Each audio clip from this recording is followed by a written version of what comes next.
Olá, o nosso bate-papo de hoje é com a filósofa e professora Esther. E o assunto é Virginia Woolf, a sua trajetória e a comparação de um teto só seu com a nossa atualidade. Tudo bom, Esther? Como vai? Oi, Rosane, muito prazer. Obrigada por essa oportunidade de participar desse espaço-tempo tão rico que você criou.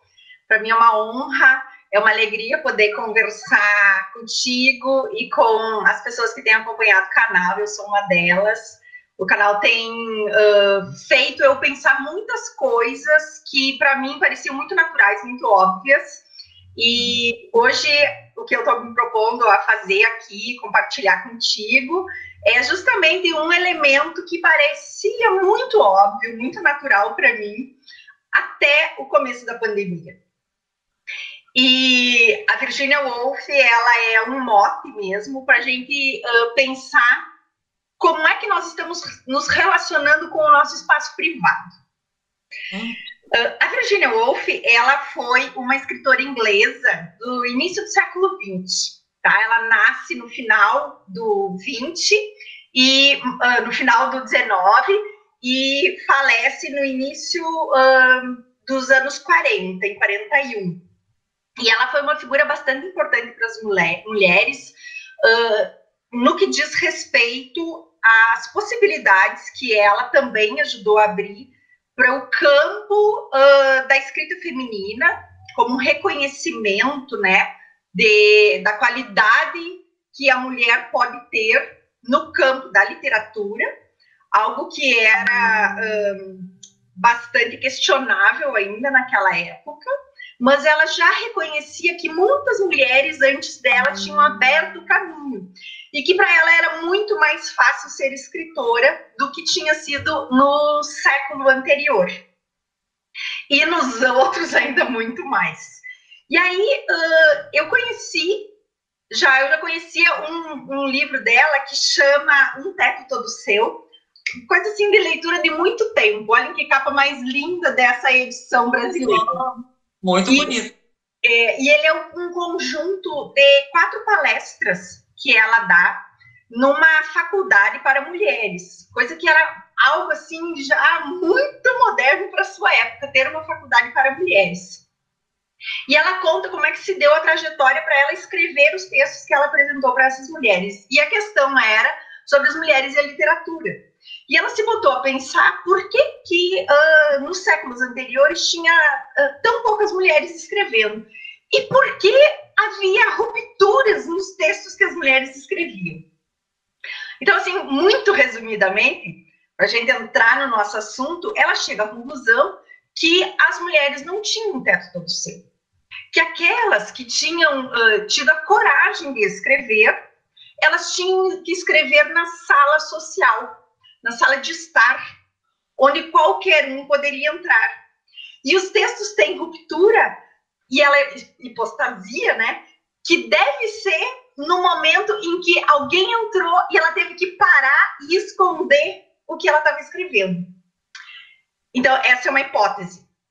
Aí ela desenvolve, ela mostra que a mulher é o tema mais trabalhado na literatura da história, só que foi escrito por homens. E aí ela discute tudo isso, mas hoje esse assunto não interessa aqui para nós. A questão é, as mulheres elas poderão escrever e elas passaram a se tornar melhores escritoras quando elas tiveram um teto todo seu e o direito de ter a chave, serem proprietárias da chave e poderem passar a chave na fechadura. E o outro elemento era o dinheiro. E ela tinha recebido uma... Então, a personagem desse livro, que ela, na verdade, ela cria uma personagem, tá? E óbvio que, em boa medida, é também autobiográfico. E essa personagem, ela tinha ganho uma herança da tia, de uma tia que havia morrido. Então, ela não precisava se preocupar tanto com as condições de sobrevivência. Então, o que é preciso para ser uma escritora? É preciso um teto todo seu, que você pode passar a chave na porta e que você tenha uma quantidade. Ela fala do dinheiro da época, do valor que ela recebia por ano da herança dessa tia, e seria vitalício. Então, ela estava garantida para poder escrever. Por quê? Porque escrever era uma das profissões mais baratas que existia, porque era só ter um tinteiro, a pena com a qual ela escrevia, e as folhas, e o papel era barato. Aí ela dá informações sobre quanto era barato. Se ela quisesse ser uma artista música, por exemplo, ia sair bem mais caro. Se ela quisesse ser pintora, ia sair muito mais caro, porque o material era diferente. Mas o fato de ser uma escritora era uma profissão para mulheres, para ela, na época, que era necessário ter essas duas condições no mínimo. Tá? Só que, lógico, né? São 4 palestras que são super interessantes, então eu já convido vocês a lerem esse texto. Inclusive, eu, durante a pandemia, inventei um projeto, porque eu pensei, o que eu posso dar para a humanidade, né? Eu sou professora, além das aulas que eu posso dar, o que mais eu posso dar e deixar para a humanidade? Inclusive, se eu morrer, né? O que fica? Porque a gente tinha muito, o pavor eu acho que era muito maior de todas nós, né? Lá em março, abril, agora a gente já começou a entender melhor, quem consegue ficar reclusa, fica. E aí eu pensei, eu tenho a minha voz, eu posso dar de presente para confortar algumas pessoas a minha voz, e eu criei um projeto chamado Projeto Audiofônico Doses Literárias. Oh, que legal. E aí eu gravei esse livro todo, tá? Depois a gente coloca o endereço, o link, se vocês tiverem interesse de acessar. Então tem muito, eu já gravei mais de 1.300 páginas. Olha que legal. E aí foi quando eu fui me dando conta, por meio da minha condição, tá, na pandemia, por meio da necessidade de eu ter um espaço absolutamente meu, para não ser interrompida de jeito nenhum para poder gravar os áudios, nesse período ali, né? E claro, ao longo dos meses, outras coisas também foram aparecendo para mim. O outro texto, que daí eu comecei a pensar, né, como é que nós estamos, como é que eu mesma estou me relacionando aqui dentro de casa. Aí eu me encontrei com um outro livro dela, que são de textos bem curtos, saiu aí pela editora que eu adoro, a editora aí de Porto Alegre, da LPM, que chama Virginia Woolf, Profissões para Mulheres e Outros Artigos Feministas. E o texto que abre esse livro é também é um texto que ela leu, tá, para um grupo de mulheres que era uma associação, uma Sociedade Nacional de Auxílio às Mulheres. Em 1931 ela escreveu esse texto. E Um Teto Todo Seu tinha sido escrito em 1928. Então, 3 anos depois, foi no final de 28 que ela fez essas palestras. Ela se encontrou com as mulheres, e aí era para ela falar sobre as profissões para mulheres. Ela disse, olha, eu não tenho muito a contribuir, porque eu sou escritora, e eu só precisava ter papel, um tinteiro e um teto todo meu. Então, a única coisa que eu posso fazer é falar sobre essa minha condição, né, de escritora. E aí ela fala, então ela retoma essa ideia de que a gente precisa ter um dinheiro, precisa ter um lugar, né, para poder escrever. E aí ela conta a história dela de como é que foi para ela começar a escrever. E aí ela fez a resenha de um livro escrito por um homem e resolveu colocar no envelope, mandar pelo correio. E a resenha foi aceita e assim ela se tornou jornalista. E aí foi o primeiro dinheiro que ela recebeu. Só que daí ela começa a problematizar, mas o que mesmo que estava se passando ali naquele período? Aí ela disse assim, que havia um fantasma entre ela e a Folha. E esse fantasma, ela chamou do Anjo do Lar, considerando um poema do século passado, do século XIX, que chamava O Anjo do Lar. E esse poema, daí depois, ela não fala muito aqui, ela só dá o autor, e aí eu fui atrás para saber que poema era esse. Esse poema ele foi escrito por um senhor, né, que havia perdido a sua esposa muito cedo, e ele fala dela e chama ela do Anjo do Lar. Depois ele teve outros casamentos e foi complementando o poema, assim, pelo que eu entendi, mas como aquele primeiro Anjo do Lar não existia. E aí ela diz que para ela poder escrever, a Virgínia, ela precisou matar esse anjo do lar. E esse anjo do lar era uma mulher, era um fantasma, uma ficção. Então ela precisou vencer o anjo do lar. E, assim, ó, o fato dela ter escrito isso aqui em 1931 e nós estarmos em 2020 e eu reconhecer que tem uma atualidade essa figura ficcional, mas que tá assim, né? Talvez ela não esteja mais tanto aqui, mas eu sinto ela aqui, eu imagino que ela esteja aqui, provavelmente em todas as pessoas, as mulheres que vão nos escutar.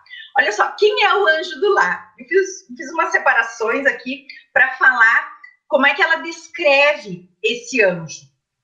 Vamos ver se vocês consideram que isso é atual ou não é atual.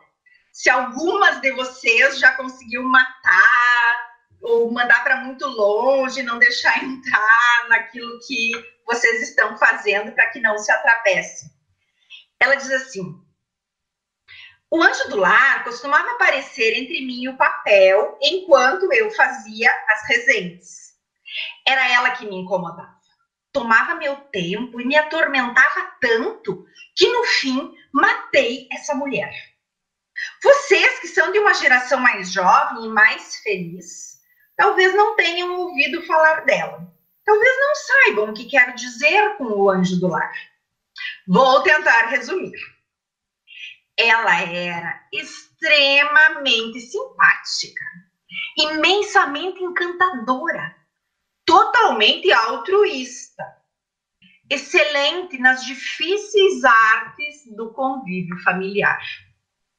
Sacrificava-se todos os dias. Se o almoço era frango, ela ficava com o pé. Se havia ar encanado, era ali que ela ia se sentar. Em suma, seu feitio era nunca ter opinião ou vontade própria. E preferia sempre concordar com as opiniões e vontades dos outros. E, acima de tudo, ela era pura. Sua pureza era tida como sua maior beleza. Enrubescer era o seu grande encanto. Naqueles dias, toda a casa tinha seu anjo. E quando fui escrever, topei com ela já nas primeiras palavras. E aí ela vai falando o que é que esse anjo do lar dizia para ela em relação ao que ela estava escrevendo. E destacava, querida, daí ela põe assim como se fosse a voz do anjo do lar. Querida, você não pode dar essa opinião. Você precisa amenizar, pois está escrevendo uma resenha de um livro escrito por um homem. E daí a Virgínia conclui: você precisa mentir. E aí o outro elemento que ela precisava ainda vencer era ter a coragem de dizer a verdade acerca das ideias que lhe passavam quando ela ia escrever, porque depois ela se tornou romancista, né? Primeiro ela escrevia resenhas e depois ela se lançou como autora para valer. E aí ela se deu conta que ela tinha dificuldades de escrever aquilo que tinha lhe vindo à mente. Sobretudo quando era sobre o seu corpo, o seu desejo e as suas vontades. E aí, outra vez, era um outro elemento que ela precisava vencer. Então, me parece que esses motes que a Virginia Woolf lança aqui, eles têm uma atualidade, e para mim, que dia 16 de março, a universidade fechou, nós ficamos só trabalhando via remota, e então eu estou aqui dentro de casa, praticamente todo o tempo, lidando nas minhas coisas. E qual foi a minha primeira reação? Quando eu, minha filha e meu marido viemos, então nos organizamos para ficar em casa. Eu tomei conta da cozinha. E eu era uma aranha na cozinha. Até que um dia, bem, daí todos os desafetos já tinham sido criados e eu me dei conta que eu tinha me apropriado da cozinha. E comecei a me perguntar, mas por quê? E, aliás, com que direito eu me apropriei da cozinha? Se a casa é nossa, né?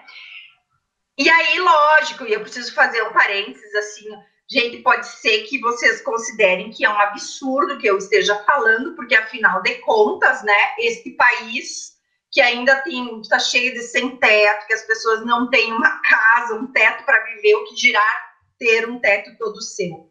Mas o que eu quero conversar, então, é pondo isso como um elemento que eu sei que nós precisamos enfrentar. Outro dia tinha uma advogada falando sobre o estupro marital e ela falou de uma situação em que teve uma cliente dela que fez o BO, voltou para casa, numa casa com 2 peças, né? Aí, assim, eu sei dessas condições e nós não podemos ignorar isso, né? Mas o que eu quero trazer aqui é para a gente mesmo pensar, quem já tem a sua casa própria, quem já, inclusive, tem uma casa ampla, né? O que está fazendo nesse espaço? Como é que é esse espaço? Como é que está sendo a vida em reclusão? E daí, depois que eu me dei conta dessa coisa da cozinha, e me perguntei com que direito eu me aproprio da cozinha, eu comecei a me dar conta sobre as plantas que os arquitetos, os engenheiros fazem, dos apartamentos que a gente compra, né? Ou das casas que nós mesmos idealizamos. O que tem nas plantas? Tem um quarto do casal. Às vezes tem o quarto dos hóspedes e às vezes tem um quarto para cada filho. Mas tem sempre um quarto do casal. Se tu pegar qualquer planta, abre o jornal e vai olhar essa estrutura. E aí eu comecei a pensar, mas por que de repente um casal não pode ter mais um espaço todo seu? E aí a gente começa a ver, né, divulgações, mulher, você precisa ter um tempo para si. Vá no cabeleireiro, vá na academia. É sempre um tempo fora de casa. Né? Eu tenho amiga que tem filho pequeno e dizem assim, eu só posso ficar em paz se eu estou no banheiro. E não é só porque o filho pequeno está ali querendo a teta, por exemplo. Não, é porque não existe um outro lugar que a gente possa respirar e ficar ali para si. Mas, em verdade, nem o nosso companheiro tem essa possibilidade. Só que nós garantimos isso para os nossos filhos. A gente faz questão, a gente batalha, né? A gente vai para uma casa maior, quando as crianças estão mais crescidinhas, dá um jeito, arruma, faz uma reforma para dar um teto todo seu para cada um dos nossos filhos. E nós não temos um teto todo nosso. Esses dias vieram, tinha um encontro aqui em casa com uns amigos do meu marido e vieram as 2 filhas deles, vieram junto. Aí eu fiquei com elas queriam ver a casa, uma função assim. E aí elas pediram para ver os quartos, e aí elas entraram no quarto. Quem é que dorme aqui? Eu disse, o meu marido dorme aqui, às vezes eu durmo aqui. Daí elas arregalaram os olhos e disseram assim, tu não dorme com ele? E elas adoram ele, sim. Eu disse, não, eu venho aqui, eu olho filme, eu namoro com ele, e aí às vezes eu vou lá pro meu quarto, quando eu quero. Então nós vamos lá ver o teu quarto. Elas foram lá no quarto e começaram a falar, mas tinha que dormir com o teu marido. Elas disseram assim, daí eu perguntei assim para elas, vocês têm o quarto de vocês? Aí elas disseram sim, eu tenho meu quarto. Daí elas começaram a falar sobre o quarto delas. E eu disse assim, tu já pensou que quando tu crescer e tu resolver que tu vai morar com o teu amor, tu não vai mais ter o quarto só teu? Aquelas gurias, elas arregalaram, caiu. Elas devem ter 7 anos, elas não tinham dente na frente, não devem ter mais que 7, é certo que elas não têm. E elas se deram conta ali, naquele instante, eu acho, eu espero, que elas perderão o teto delas se continuar essa cultura, né? Essa tradição que, na verdade, a gente não sabe exatamente de onde que veio, e que nós tomamos como natural, é normal isso, né? E aí eu comecei, assim, então, ao longo desse tempo, eu comecei a me dar conta de que nós mesmos somos responsáveis por determinarmos os espaços que vão ser ocupados por quem e por quem, E raramente a gente garante que vai ter um espaço só para si. E a gente, os adultos mesmo da casa, né? Porque, assim, o companheiro, né? O companheiro da gente, ele gosta de olhar filme, ele gosta de olhar videogame, ele gosta de ler, sei lá o que mais que ele gosta. E a gente não necessariamente tem que compartilhar desse gosto. E assim é o contrário também, né? Só que nós criamos essa situação de que, de repente, resolve que vai morar junto, sei lá, casa, o que acontece, e simplesmente há essa ruptura, inclusive a cama, né? Antes a gente tinha uma cama só para nós, agora não tem mais uma cama só para si.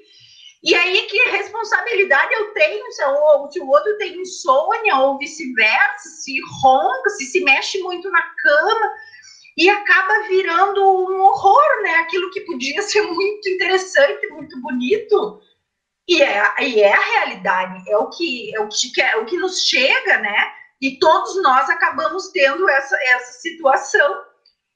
E aí, conversando com a minha filha, um certo dia ela me disse assim: mãe, tu já se deu conta que antigamente, isso, claro, é memória de infância, assim, coisa do interior do Rio Grande do Sul, né? Pode ser que as pessoas que vivem nas capitais, com casas bem menores, não tenham vivido isso.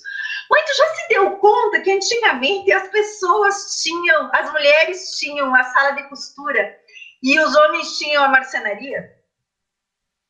Mãe, tu já se deu conta que ali era o lugar deles?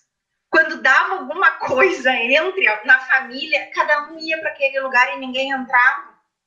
E é verdade, né? Se a gente for olhar bem para os nossos antepassados, sei lá, bisavó, elas tinham um lugar delas.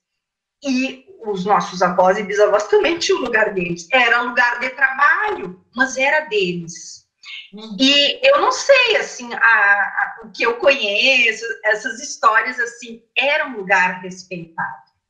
Ainda que eles dormissem no mesmo quarto, tinham o espaço todo deles. E nós, inclusive, com isso quebramos, né? Ou tu vai fazer um happy hour fora do tempo da pandemia para ficar sem ter essa relação, né?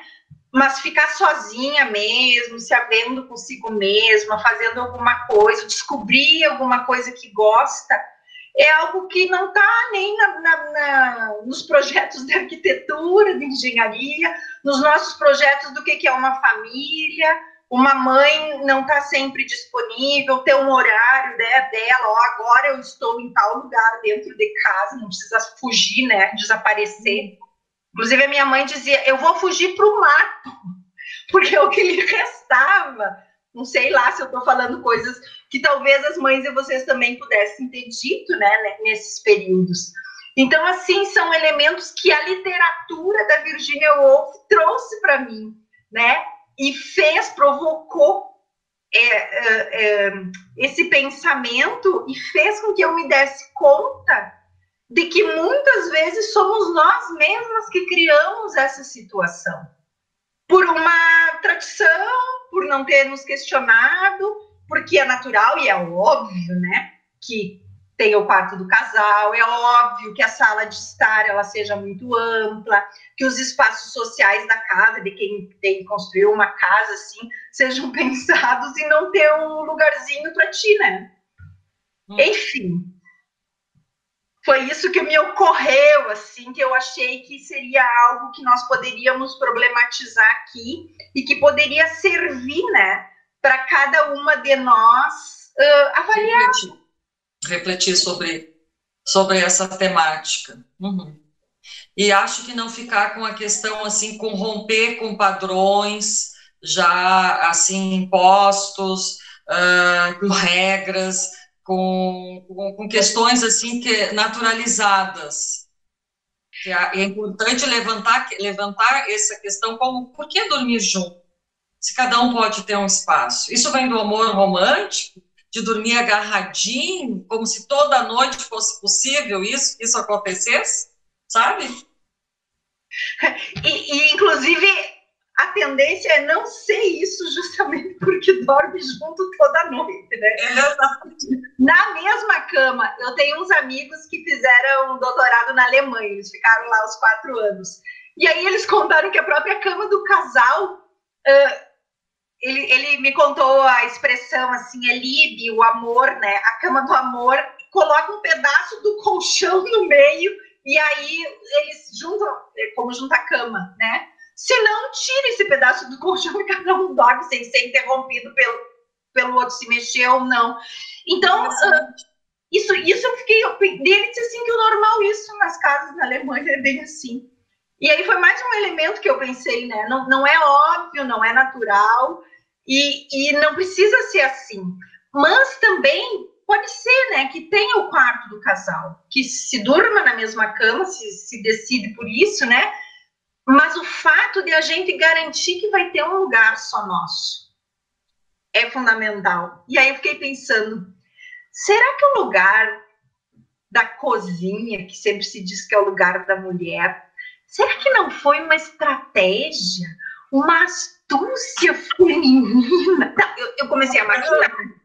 Já que não é para naturalizar, não é para achar as coisas assim tão normais, então vamos radicalizar. Será que não fomos nós mesmos que nos apropriamos da cozinha? Talvez por essa necessidade de ter um espaço, bem, tu tá cortando a cebola, chorando, tem uma autora gaúcha que ela escreve sobre... Ela tem uma personagem de uma mulher que corta a cebola para poder chorar. Será que não foi isso? Aí outro dia eu estava conversando com uma amiga e ela é casada faz uns 3 anos e eles têm a cultura, criaram o hábito em casa de ela fazer a janta e o marido lavar a louça. Aí, outro dia, ela chegou muito cansada em casa, ficou sentada, ela tinha que responder umas mensagens. E aí, o marido chegou e ela disse, hoje eu não vou fazer comida. Daí ela deu uma ideia lá para ele fazer a comida, ele fez e trouxe para ela. Ela continuou sentada no sofá. E aí, ela comeu, sentada no sofá, e entregou o prato. E ele foi lavar a louça, e ok, né? E daí, ela se deu conta de como isso é bom. E ela se perguntou, por que eu me levantaria para fazer alguma coisa se eu estava sendo servida? E ele ficou na cozinha e ela ficou na sala. E aquele dia, assim, foi super emblemático para ela, porque caiu a ficha. E aí ela me contou isso e eu pensei, mas será que esse não é um outro fator? Será que além de nós nos apropriarmos da cozinha, o fato de a mulher fazer a janta, e depois de um tempo de casado você quer achar tanto, né, que é ela que faz a janta. Você não foi a própria mulher que fez isso, né? Que criou essa cultura, que determinou esse hábito, e é óbvio, né, que aquele que é servido, ele vai gostar, assim como ela se sentiu naquela condição. Então, a Virginia Woolf, ela fez eu me ver, né, dentro de casa, pensando também no espaço. E o que é que se faz no espaço? E quais são as regras que nós vamos determinando dentro de casa e que depois nós nos amarramos, e às vezes é justamente porque tem esse anjo do lar, esse fantasma, né, aqui atrás de nós, que a gente não se dá conta. E não foi o marido que determinou isso. Não foi o filho ou a filha que se acostumaram a ganhar as coisas, né? Fomos nós mesmas que acabamos por estabelecer uma cultura. Porque cultura se cria, não há nenhum, já é cultura, né? Porque não é natureza. E fomos nós que estabelecemos a cultura do lar. As relações de dentro da nossa casa, elas também são determinadas por nós. Eu acho que... não sei que palavra usar. Eu acho que pode ser injusto, não sei se é uma questão de justiça, é injusto nós responsabilizarmos toda a cultura histórica, hoje no século XXI, sobretudo, de que as mulheres ainda carregam tanta coisa dentro de casa. Eu não sei, eu acho que se nós começarmos a nos questionarmos, nós vamos perceber que fomos nós mesmos que fomos estabelecendo essa cultura dentro de casa e que às vezes não tinha nenhuma regra externa, né, como uma sombra assim nos obrigando a agir do modo que nós agimos. Então eu acho que se perguntar por que eu ajo assim dentro de casa é um bom começo. Por que eu ocupo esses espaços dentro de casa e os outros ocupam outros? Por quais razões? São boas as razões? Bom, são boas as razões, ok, então tá muito que bem. Não são boas as razões, sempre é tempo de alterar, né? E é uma alteração que não precisa ser radical, né? Inclusive, se for radical, acaba tudo, né? Eu acho. Determina muito ruído, né? Nesse sentido. Não que eu acho que não tenha que ter ruído, eu acho que sim, entra uma areia, né? Vai obrigando que cada um depois se situe de novo para essa areia não ferir. Mas são movimentos que a gente precisa fazer por nós mesmos, né? Por algum start, que tenha sido esse que a Virginia Woolf me deu, que essa nossa conversa deu a vocês, né? Que as filhas tenham dado, porque para mim esse elemento da minha filha assim, foi fundamental. No dia que a gente conversou sobre isso, faz uns 3 anos isso, era no dia que eu tinha que ir num casamento, era um casamento bem diferente, muito bonito, que as pessoas, não era, tinha um casamento civil, assim, e os convidados foram convidados a falarem alguma coisa para os noivos. E a mensagem que eu deixei para aqueles noivos é que eles nunca abrissem mão de ter um tempo para si e garantir um espaço para si dentro da sua casa. E foi um aprendizado antes da Virginia Woolf com a minha filha, que teve esse olhar, teve essa percepção de algo que aquilo lá passou batido, apesar de eu ter tido a voz com essa condição, ter conhecido pessoas, muitas pessoas nessa condição, de que elas tinham um lugar só para elas. E eu também percebi como algo natural. Então, eu acho que esse movimento, assim, é muito importante para a gente se perguntar por que eu estou vivendo nessa condição, ainda que a minha família seja maravilhosa, os atritos que eu tenho em casa, eles são mínimos, né? São banais se olhar para o lado, mas, né, pode haver modificações e a gente, né, pode passar a cuidar de si de um modo que não seja só cuidar do cabelo, se maquiar, dormir, né, ter uma boa noite de sono, mas também um movimento de cuidar de si, de se perguntar o que eu posso fazer agora que eu estou sozinha, que eu tenho esse tempinho só para mim, no teto que é todo meu, que ninguém vai me interromper, que a chave é da minha propriedade e todos vão respeitar, assim como eu vou respeitar do meu companheiro, assim como eu respeito dos meus filhos, porque hoje a gente, imagino, né, que muitos de vocês também batam na porta, né, do quarto da filha, do filho, porque a gente respeita aquele espaço de individualidade, que é um elemento muito, muito novo, né? Se nós formos olhar algumas décadas atrás, não havia isso. E é muito recente nós darmos a liberdade para o nosso filho, nossa filha, de ter o quarto fechado. Eu sei que agora, inclusive, a gente tem a preocupação, né, de não fechar, ficar monitorando o que eles estão vendo no computador, mas, via de regra, essa tem sido a prática, assim, nas casas, né? Respeitar o espaço dos filhos, garantir a privacidade dos filhos. Pô, né? E eu e meu companheiro, a gente tem privacidade para si, né? Então, eu acho que tem esse elemento, assim, né? Se pensa muito na relação do casal, de como é que tá a tua vida, dos momentos de alegria dentro de casa. Mas e a alegria contigo mesmo? E o quanto tu te suporta? Também tem isso, né, Rosane? Pode ser um perigo, né? Tá cheia de gente com medo da solidão. Mas me parece que o conhecimento de si, a solidão é imprescindível para haver um conhecimento de si, né? Para te se haver com os teus fantasmas, né? Pode ter esse fantasma aqui do anjo do lar, mas quais outros? E é só a gente que pode se haver com os próprios fantasmas, né? Ou com as próprias alegrias também, do que é, né? Se encontrar, descobrir um elemento em si, que seja escrever, né? É tão lindo quando a gente... Essa mensagem que tu está passando é super importante. E quando a pessoa vai, ou casa, ou vai morar com alguém, enfim, ela se abandona um pouco. Ela perde a sua identidade e fica fusionado com esse outro que muitas vezes não está nem aí para ela. Mas, como tu falou, a questão do medo, da solidão, aí a carência, aquela pessoa já está metida naquela relação e ela insiste em permanecer com o outro, mesmo percebendo que o outro não está muito aí ligado nela. Então, eu acho que essa mensagem, assim, vamos se olhar, é o que eu sempre tento passar aqui, Esther, para a pessoa se olhar, se perceber como uma pessoa diferenciada, para que ela não deixe que as pessoas usem ou abusem da sua bondade, do seu jeito de ser, né? Faça valer os seus interesses, que ela saiba dizer não, colocar limites, porque senão a vida vai complicando. Quando ela vê, ela já nem se reconhece mais.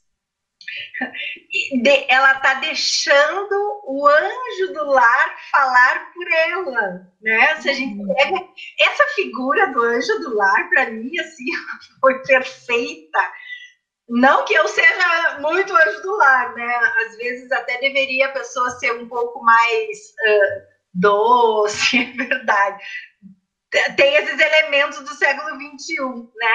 Mas se nós formos olhar nesse elemento, que eu acho que essa palavra, né, que você usou, as pessoas se juntam, vão constituir uma família e acabam por abandonar-se. Abandonar-se é um esquecer de si. E o que mais nós temos, senão nós mesmas? Para nós cuidarmos da nossa família, das nossas relações afetivas, é necessário, em primeiro lugar, nós existirmos, né? Nós termos afetos afirmativos, positivos, por nós mesmas, nós nos cuidarmos, nós não nos abandonarmos, não deixar esquecer-se. E o esquecer de si, ele implica numa cascata. A gente esquece de si, a gente deixa de cuidar de si, a gente deixa de perceber que é um ser de vontades, é um ser que está aqui também, tem um lugar ao sol, que não é só para servir, né? Que não é só para atender os anseios dos outros, ou da imagem que a gente mesmo criou para si, porque às vezes, outra vez, né, eu quero dizer, a gente tem a tendência, a sociedade me cobra muito, a empresa onde eu trabalho me cobra muito, a minha família me cobra muito. Mas será? Será que cobra mesmo? Será que não é tu mesma que está com os teus fantasmas criando toda essa cobrança? Então, de novo, a pergunta, gente, e é isso, né? Eu lido com filosofia, e é isso que nós, da filosofia, eu acho que temos um dos nossos importantes papéis, é justamente fazer isso, é fazer essa provocação.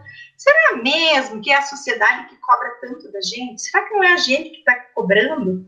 A troco de algo que nós ficcionamos, que no caso aqui seria esse anjo do lar? Será? Será que nós não podemos reservar para nós, dentro da nossa casa, um canto?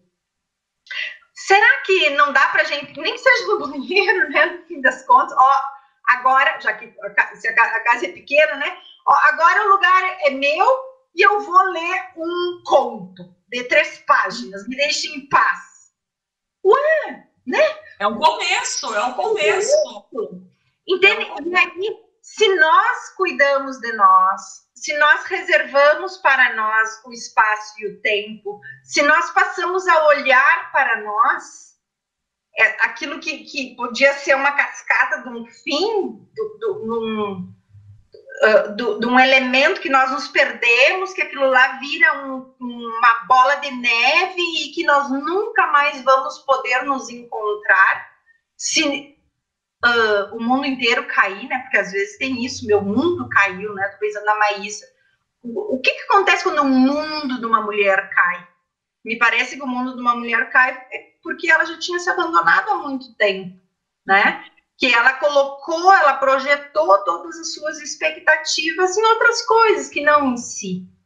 Então, esse elemento de poder se encontrar outra vez, né? E de ter a necessidade geográfica e temporal, não é banal. E se perguntar, mas por que isso está se passando mesmo? Qual é a parcela de responsabilidade que eu tenho do caos que se instalou? Isso é do Lacan, né? É do Lacan ou do Freud? Eu não sei, eu adoro essa pergunta. A gente se fazer essa pergunta, me parece que pode mudar muita coisa da nossa vida. Porque transferir responsabilidade é a coisa mais fácil que existe. Tem um filósofo chamado Nietzsche, que ele escreveu um livro chamado A Genealogia da Moral. E ele é composto por dissertações. E uma das dissertações, ele trata do ressentimento. E ele, então, é uma genealogia. Ele está pensando lá, né, nos primórdios de como é que o ser humano foi se constituindo. E aí ele mostra que a coisa mais natural em nós é botar a culpa no outro. Que é isso, ressentimento, né? Eu transfiro. E eu acho que esse elemento vale a pena a gente trazer e pôr em questão, assim. Será que eu não estou transferindo essa responsabilidade? Será que as pessoas estão ali sentadas na sala de jantar, esperando o jantar chegar, que eu traga? Não fui eu, por muito tempo, que disse para eles sentarem lá na sala de jantar que eu já traria. E por que eles não vão ficar esperando, né? Então, várias coisas assim do dia a dia, do cotidiano que acaba passando desapercebido no começo, e daí a gente se incomoda, e aí acha que agora já não vale mais a pena, já não dá mais para mudar. Mas por que não, né? Um detalhe assim, uma coisinha no dia que se modifica, todos os outros que estão morando conosco vão perceber, e aí espera, né? Deixa, não levanta do sofá hoje, vamos ver o que acontece em casa, né? Então, enfim. Me diz uma coisa, Esther, qual é a mensagem que tu quer deixar para essa mulher que está nos escutando agora, que está presa em si mesma, não está conseguindo romper com padrões internalizados, colocados assim a cada mudança? O que tu diria para ela? Assim, qual seria o primeiro caminho para ela começar a abrir os horizontes? Tá. Eu vou responder com Virginia Woolf, com uma coisa, um hábito que ela tinha e que é próprio das escritoras: ter um diário. Mas não é diário. Não é diário de escrever como foi o meu dia. Não é nesse sentido, que também pode ser, né? Mas é que isso implica empenho, né? Um compromisso, um tempo. Começa o diário com perguntas. Começa a registrar um fato que foi bom ou que foi ruim, que te incomodou, e pergunta. Anota questões. Em primeiro lugar, começa a fazer questões para si. Pensando, né? Por que foi assim? Poderia ter sido diferente? Por qual razão isso aconteceu? Qual a parcela de responsabilidade que eu tenho sobre isso que aconteceu? Começa, e daí vai variando as questões acerca de um assunto. E essas questões, elas vão ficar reverberando na consciência de vocês. Porque a nossa cultura, já na escola, é de responder problemas. Não é de levantar problemas, né? Se a gente for olhar em todos os documentos nacionais sobre educação, está escrito que é preciso formar os cidadãos para solucionar problemas. Me parece que solucionar problemas é importante. Só que levantar problemas, criar questões, em primeiro lugar para a gente mesmo, é fazer um movimento de desaquietamento e de desnaturalização. E se a gente pega qualquer papel, qualquer bloquinho, ou um caderno lindo que você se dê o direito de comprar, pode ser até aquele do cadeado de quando a gente tinha, quando era pré-adolescente. Por que não? Qual é o problema? Esse livro aqui, a Virginia Woolf, tem o final dele com o diário dela. Olha aqui, eram 5 linhas. Dá para ver aqui? Dá para ver. Então, não é só para escritores, é para quem cuida de si. para quem quer se encontrar, porque a escrita é uma invenção magnífica que a humanidade produziu, e ela também pode servir para nós mesmas nos cuidarmos, né? Ter o cuidado sobre si, voltar-se para si, que é fazer a reflexão, né? O que é a reflexão? É o olhar, podemos pensar, né? Um olhar no espelho, mas olhar-se, né? E fazer esse movimento por perguntas, e não por resposta, porque eu sou culpada, ou porque o outro é culpado, porque a sociedade é injusta. Sim, tudo isso é um problema também, né? Nós podemos pensar dessa perspectiva, acho que devemos pensar. No entanto, nós precisamos também nos colocar, né, como atores da nossa vida, mas também como autores. E o autor, ele tem os movimentos de perguntar-se, de questionar-se. Então, fazer um exercício de elaborar questões para si mesmo, eu acho que é um ótimo começo. E fazer escrevendo. Aquela moça que falou sobre o empoderamento feminino, ela referiu uma obra literária chamada Quarto de Despejo. E ele é um diário de uma mulher muito pobre.